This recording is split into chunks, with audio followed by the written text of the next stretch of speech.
Too much? It is what it is. It is what it is. Senator Chris Duenas, who is the new Republican minority leader in the 36th Guam legislature after a little bit of a shakeup in the Republican caucus. Senator, good morning. Good morning, and go Islanders. Go Geckos. 85, baby, 85. Senator, so when did this caucus happen? Was this like Friday morning, Thursday night, or when? We normally have caucus prior to going into session to kind of go over bills and things like that. So it was just our regular caucus and get together prior to the opening of session. So it was Friday? No, that was Thursday afternoon. Thursday afternoon.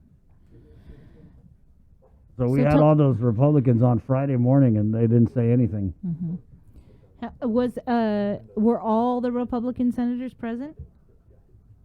I'm going to have to, stay with what the rules of caucus are, and that we don't talk about anything that members that are there or what's discussed in caucus. So I'm not going to be able to answer that one.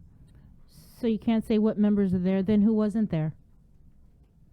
I see that one too, Bree. But but Senator, you guys are crying to the high heavens for transparency, and now we're just asking you to provide a little. Yeah, so caucus is very important.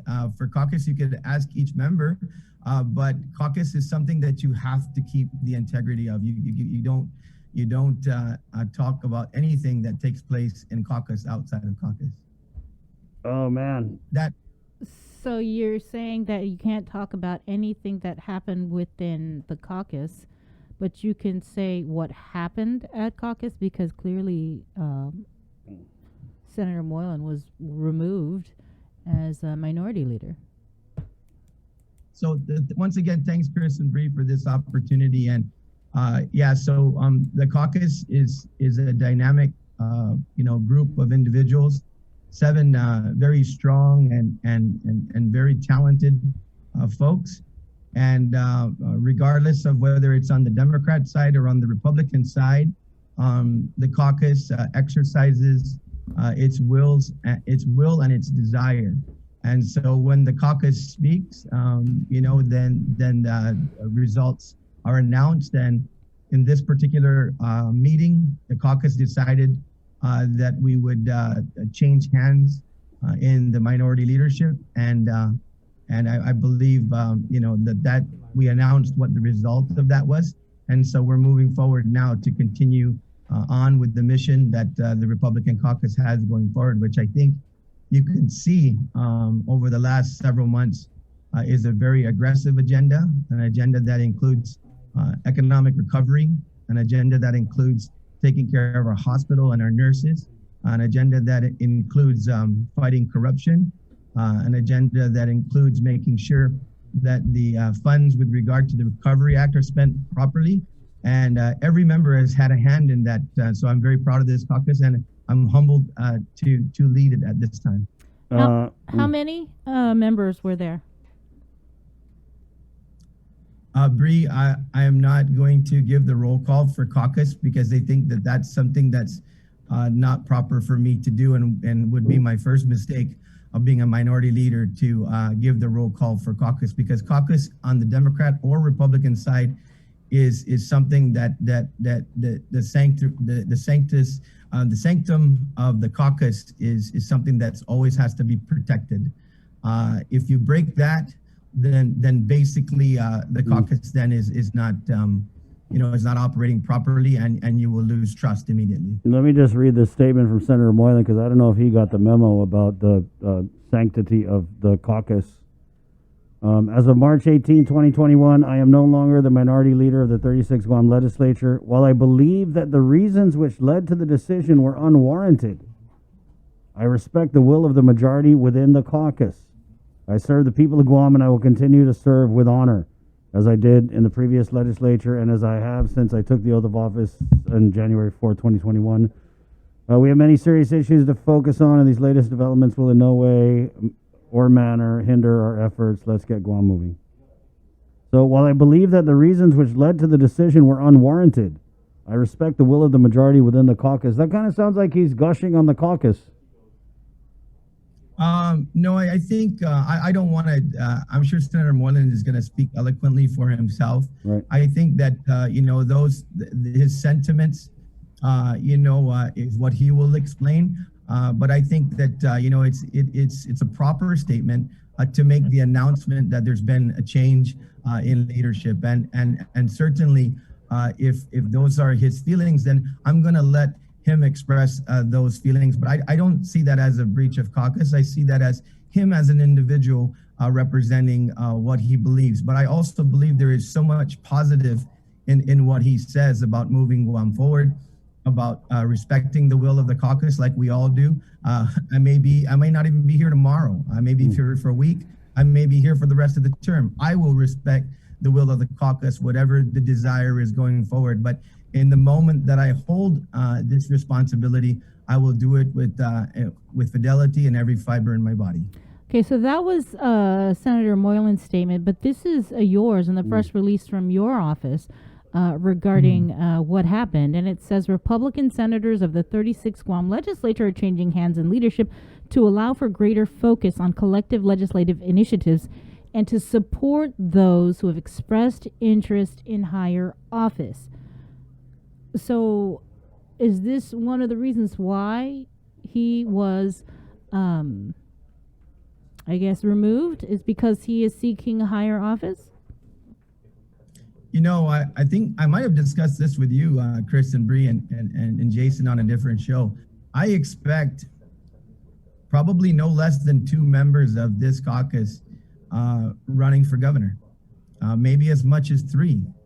And so the fact of the matter is that statement was not geared towards Senator Moylan in particular, although I think that he would be a favorite amongst many favorites within our caucus running for governor.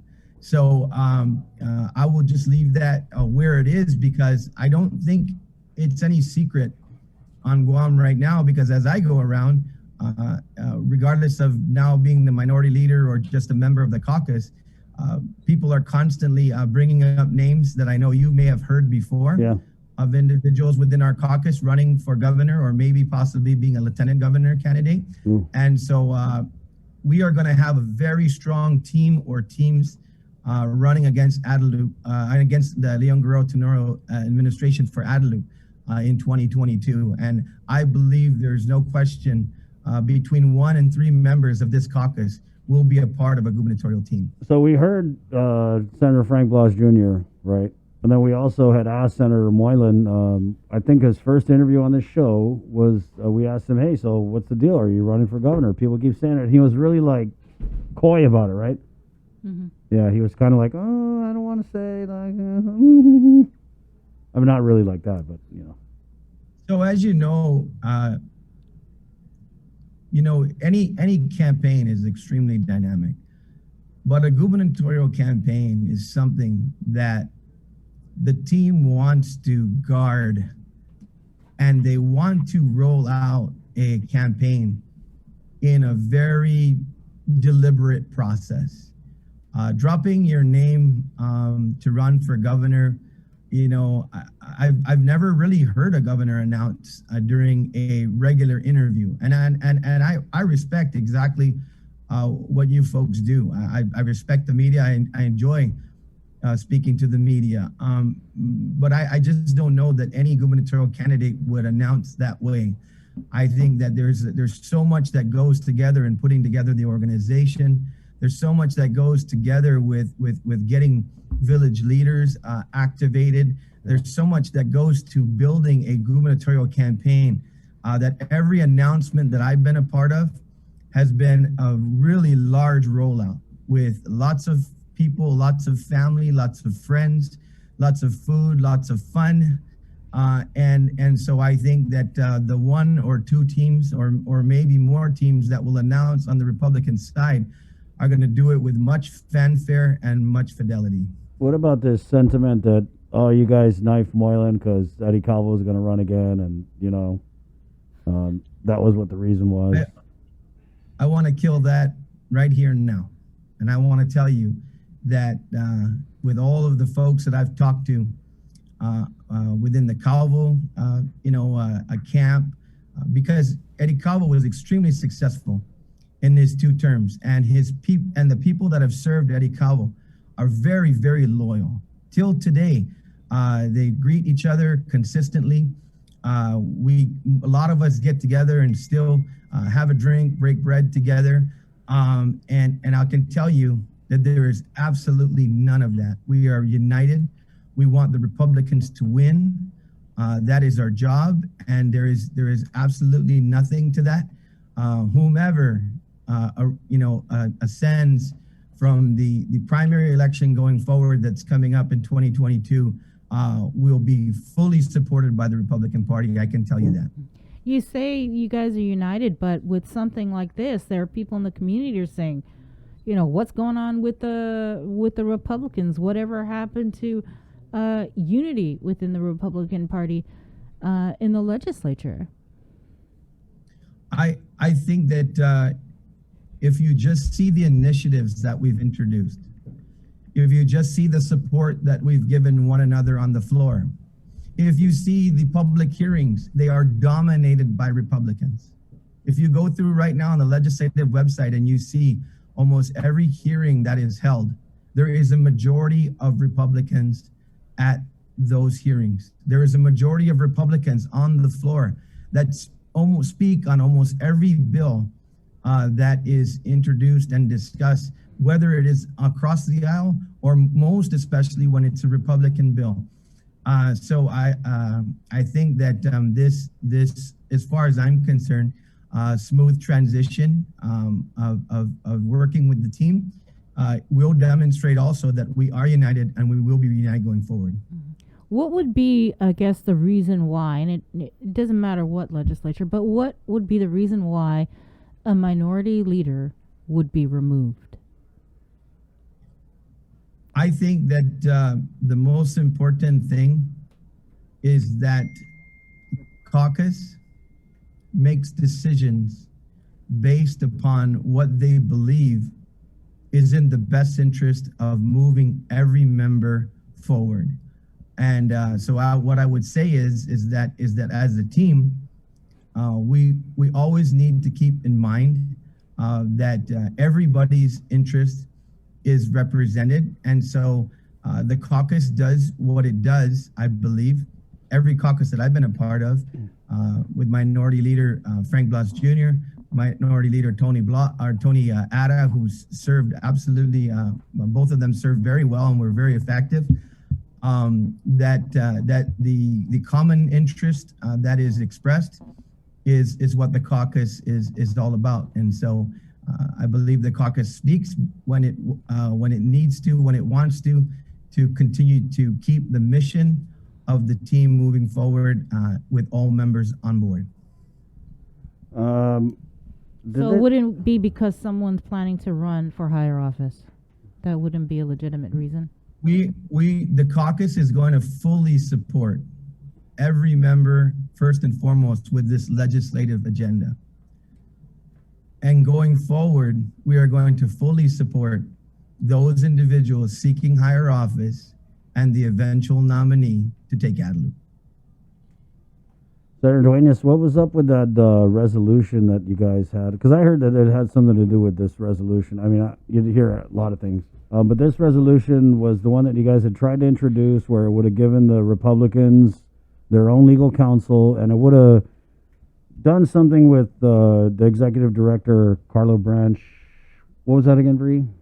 They would have made it so that I thought it was that the Republicans would be able to have a voice in the selection of an executive director. Through a majority vote or something like that. Right, Senator? Can you refresh our memory on that? Yeah, so if you review the resolution, of which we got some significant gains. First of all, going back to the history, the speaker, which has been very gracious, Speaker Talahi, when she came into office and we were inaugurated, some of her speeches in different media outlets indicated that the standing rules of the Guam legislature were put together rather quickly with this COVID situation and all the offices getting organized and the like. And there wasn't, and she admitted that there wasn't any input by the Republicans to try to get some consensus on items that would favor both sides, particularly since this minority majority split is quite narrow now, only one seat. And so we wanted things like to be able to have bills heard quicker, to make sure that the bills would be treated fairly in the Committee on Rules, that they would make it to the floor and not die in committee.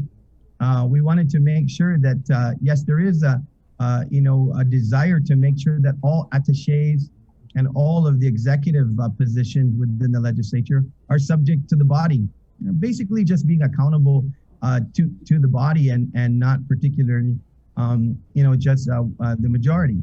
And so there was that. There was legal counsel. You're correct. And so I would say probably out of the maybe 9 or 10 items that we requested, I think we ended up with like 6. And so we're going to continue to work on the others. But the Committee on Rules still rules. And so when the Committee on Rules had drafted their proposal, which didn't include some of the requests that we had, then we had to acquiesce to that simply because they have the votes in the Committee on Rules to pass the resolution as they desire to see the changes on the standing rules. But I think that situation is still fluid, and we can discuss that going down the road. But I have to say, like I said, the Speaker was very gracious and has made sure that the Republican caucus has been treated fairly. I got to say that a number of bills, to include controversial bills like Bill 11, have made it to the floor, have made it through Committee on Rules. The public hearings have been very effective. We see a lot of bills being heard in a very timely manner. And so there have been some significant gains, and we look for additional gains going forward. So what happened with the resolution? As I saw the session, you guys tried to introduce it, and then what? You didn't have the votes, or? Yeah. So we tried to introduce it, and we tried to have it heard on the floor. Normally, it's not really a debatable motion. It's something that just strictly goes to the floor if it's moved while we're in motions. And subsequently, because it made it to the floor, there was a recess. And coming out of the recess, there was a supplemental resolution introduced, which eliminated some of the requests that we had. And because it is the Committee on Rules, they're capable of doing that. And that's well within the procedures. I'm not arguing the fact that the current majority has, when we get the majority, we're going to have that same leverage in terms of core. And so I respect what took place. But there was some disappointment in terms of not getting everything we asked for. But, that's the way it goes sometimes. What resolution was this? Do you remember? What number? It's Resolution 19. Yeah, Resolution 19. And then it was, of course, I believe subsequently kind of placed back in committee because of Resolution 22, I think. If you somewhere numerically there, you'll see it's a few resolutions after. Because after coming out of the recess, when Resolution 19 was placed on the agenda, the subsequent resolution was adopted. And so the votes on the floor were made to put 19 back in committee. So it's still alive. It's just in committee at this point. Or is there going to be another effort to kind of revive this? I think we're going to continue to negotiate with the majority and maybe try to come to, see eye to eye on the merits of the remaining issues. And so, yeah, I can say safely that I don't believe it's a dead issue within our caucus. The majority, if not all of the caucus, I think is on board with regard to, seeing through those ideas that we've put forward. Okay, and I think the reason why Chris brought that up was this particular resolution and the action or maybe inaction or some kind of side action may have been one of the reasons why there was this move to remove Senator Moylan. I don't believe that that's particularly the case. I know Senator Moylan has fought really hard, in the legislature, not just independently, really. He just was a force to be reckoned with in the 35th Guam legislature with a number of, really great initiatives and taking very strong leadership, particularly on conservative issues and Republican values. And I respect the work that he's done. I really do. Well, here he is, Senator Jim Moylan, the former minority leader. Senator, good morning. His audio still connected. Okay, still connecting audio. You guys are good, right? We're cool? Oh, yeah, I'm fine. Yeah. There he is. He's good. Good morning, Senator. Hi, good morning. Hey, good morning. Chris. Good morning. Morning. Let's just Hey, good morning, Jim. Nice to see you this morning. You too. let's just jump right into it, Senator. You had in a release on Friday, I believe, had said that you didn't agree with the what was the exact wording be? He didn't Oh, with agree the with him being removed, basically. The reason, or the reasons. You're the right. reasons. Yeah. Let me just get this verbatim. While I believe that the reasons which led to the decision were unwarranted, I respect the will of the majority within the caucus. So I guess what were the reasons, Senator Moylan? Is it a situation where there's no I in team? Leadership can continuously change, and that was the decision of the caucus. Those reasons are amongst the caucus in discussion, and I respect the decision of the caucus. And unwarranted, that's fine, and we can always come with some disagreements, but at the end, we just kind of move forward from there. So honestly, a little hiccup for me. But what happens when you have a hiccup? You drink some water and you kind of move on. So with Senator Chris Duenas here as our new minority leader, I'm sure he'll be able to march us forward in the right direction. And I have my direction as well with many initiatives that Senator Chris Duenas and myself have co-sponsored to Let's Get Guam Moving. So that's where my focus will continue to be. So I'm happy I'm still a member of the minority party and with a different leadership in a direction. I think Senator Chris Duenas will be able to lead us in that direction. So we just move on.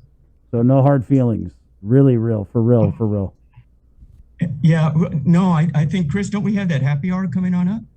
We have that happy hour, and Jim, since it wasn't caucus on Thursday night, I did let out that we had time also to have a small happy hour and just kind of discuss going forward even after caucus. I was saying earlier, Senator Moylan, that people aren't privileged to our relationship because we're not always out together. But I said that we're very close, strong allies, and I believe we support each other very, very well, and I look forward to whatever you want to do, and you having my full support. Senator Moylan. And some of the best beer that you can get is in the back of somebody's pickup truck in their yard, and that's kind of enjoyable. That's correct. Senator Moylan, what did you make of Senator Duenas? The statement he released had alluded to respecting caucus members' desires to seek higher office. Was he talking about you? There's no official notice coming out of my office, and I'm sure many in my seat past and probably in a lot in the future may have aspirations to do higher office, right? I myself in particular, as a Republican, I don't see myself as a senator forever, right? And I'm just right now really focused on getting the job done. And so if that blessing comes around, then I'll take it from there. If it doesn't, in the meantime, I was elected my second term as a senator, and that's my duty to the people of Guam. So stay tuned. Maybe that's what we had to watch out for. Let's just see how this all works out. In the meantime, though. So is that a confirmatory that you have expressed or are expressing an interest in higher office? Like myself and probably several other senators, when you're over there walking at the farmers market in Dededo, people most of the time, and hopefully they want to give you keep on going, go to become governor, do all these kind of things, and that's a nice inspiration. And you don't want to necessarily let them down, but just basically thank them. And if that decision is going to happen, then we'll make a public announcement about it. But it's much better to hear that you can do it versus I need to talk to you because I'm pissed off at you and I don't know why you became a senator and all that kind of stuff. So most of the time I get the positive reviews, and I do appreciate the public inspiring me to do other to seek higher offices. Yeah. So that's really heartwarming. I mean, so is that a yes? Yeah, that sounds like a yes. Let me just ask, Senator. Interested? Is it yes or no? You're interested in higher office? Yes, I enjoy listening to the people promoting me for higher office. I mean, you guys know it's all about timing, right? I mean, there's some who might argue that you've only had one term under your belt, but at the same time, I mean, the Republican Party, it's only a couple names deep, unless you're going to talk about retreads. And so I'm pretty sure that you realize that the time, I mean, maybe now. So what are you guys going to do? Because I think that Lou and Josh are looking at this and they're probably like, all right, yeah, they kind of maybe like it because it's fractured. I mean, Yeah, the Republicans are fighting. They're not unified. No, not at all. No fracture, just an adjustment that we're making.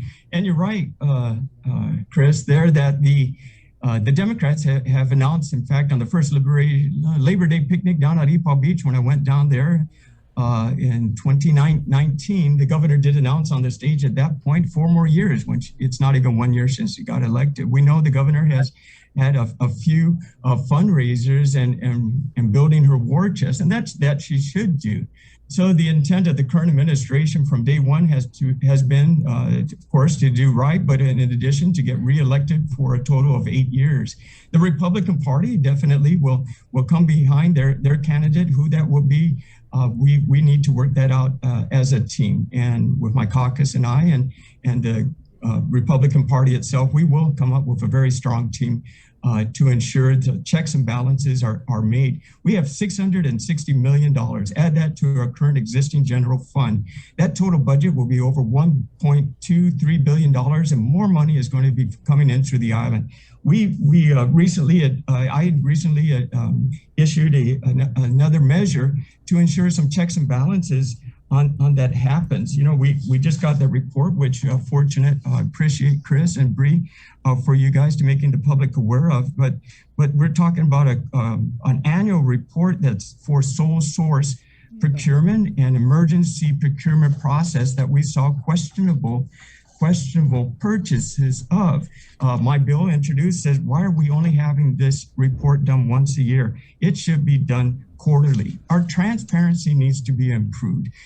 We not saying there's distrust, but it's questionable when we don't have things in front of us. Now, Senator Duenas and myself, we did get a chance to review some of that report, but when that report was submitted, the description line gets cut off. It's not the entire report. There's plans for us to get additional information so we can answer the public's questions, and most importantly, your callers' questions, because they all want to know what the heck is going on with all this money, and that's what we'll be focused on. And at that time, and the people find out, and we get these questions answered, and the people want to change in administration at Adelup, then that's why it can be done and figured out then. Okay. And that's why I call this seamless, because I think you've seen on this very station, this is the kind of thing that Jim and I have been fighting for, and this is not going to change. I want to carry on the aggression that he's had, the fact that he's absolutely gone after everything with regard to our government, transparency, accountability.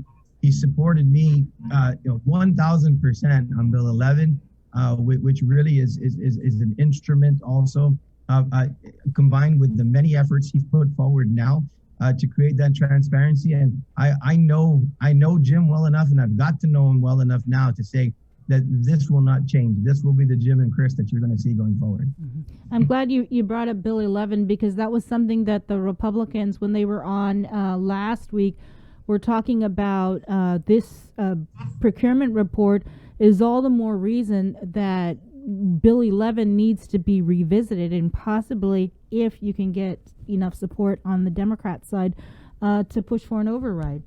Is that something that you guys are looking to do?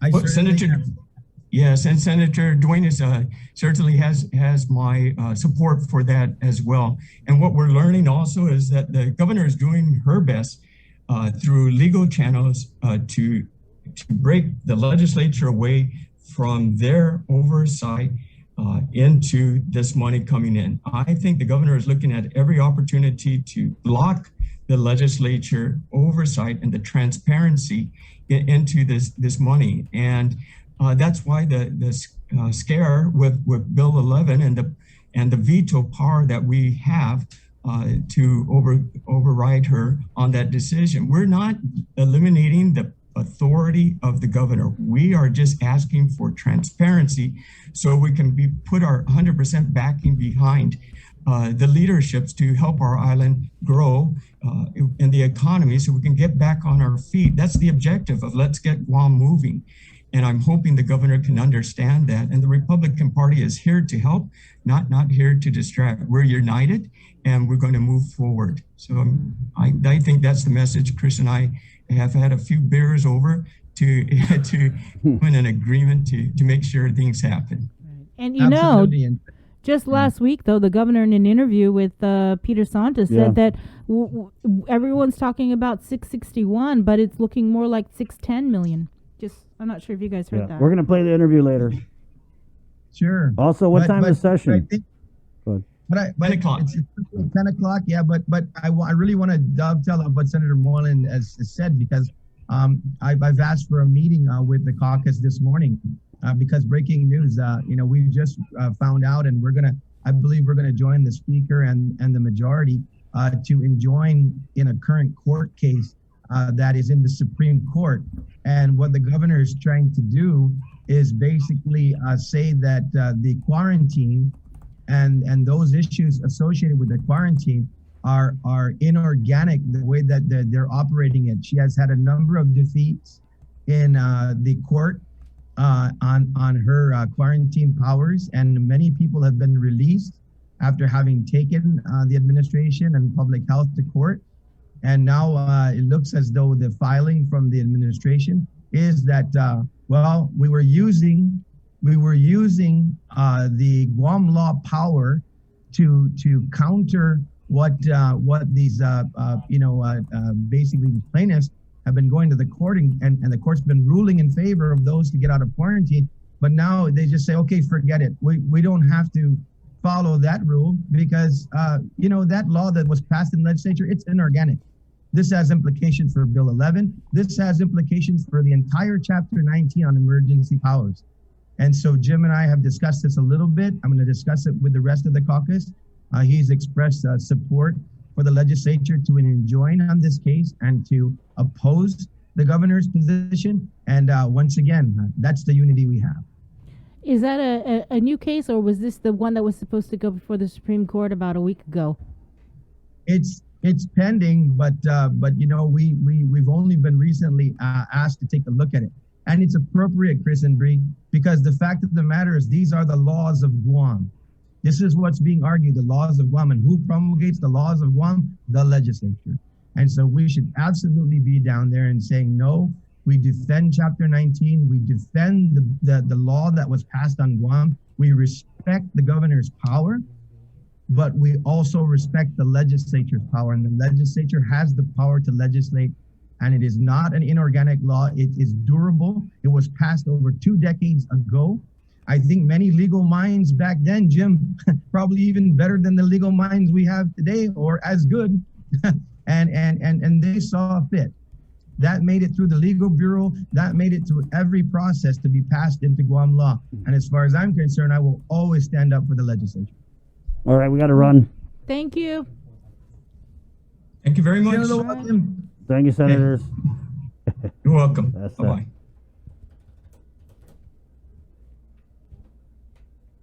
Nothing beer can't fix. I tell you, they might need to add some tequila to that happy hour.